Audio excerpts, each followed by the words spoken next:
Hello बच्चों, let's see the question. A circular disc of radius capital and thickness r by 6 has a moment of inertia I about of an axis passing through its center and perpendicular to its plane. It's melted and recasted into the solid sphere.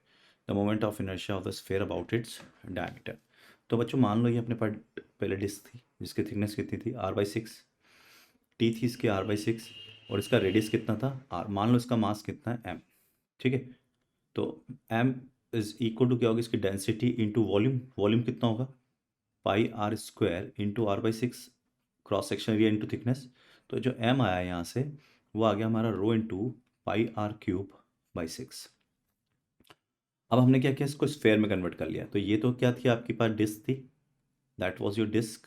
अब हम क्या कर रहे हैं, इसको sphere में convert कर रहे हैं.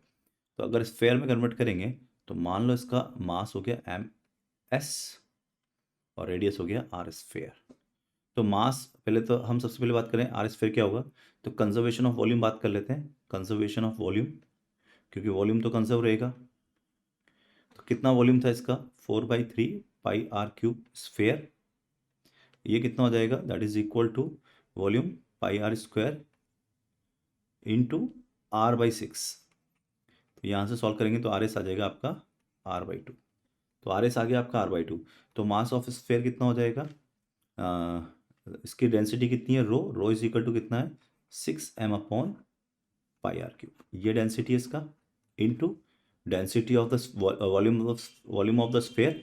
वॉल्यूम ऑफ स्फेयर कितना हो जाएगा 4/3 pi into are by two का होल क्यूब. तो अगर मास ऑफ स्फेयर निकालेंगे हम तो ये आएगा आपके पास पाई से, तो पाई कट गया आपका, इससे ये 2 टाइम्स कट गया. ठीक है, और ये पूरा ही कट गया देखो ढंग से, तो वो तो एम ही रहेगा, है ना. चलो, तो ये तो पता चल गया उसका मास एम ही रहेगा. तो अब सीधा सीधा कर लेते हैं कि आई जो स्फेयर होगा वो हो जाएगा आपका 2/5 of M R square, R square of sphere. तो ये हो गया 2/5. एम कितना है यहाँ पर, वो तो एम ही है, इंटू आर ऑफ स्फेयर कितना है, दैट इज जो आर बाई टू का होल स्क्वायर. सो फाइनली जो आ गया आपका, ये आ गया आपका 2/5 एम आर स्क्वायर बाई 4. तो ये हो गया आपका M R square by 5 into to.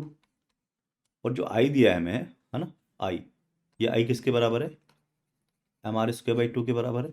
तो M R square by two I हो गया. सो आपका आई स्क्वायर जो हो गया वो हो गया आई बाई 5.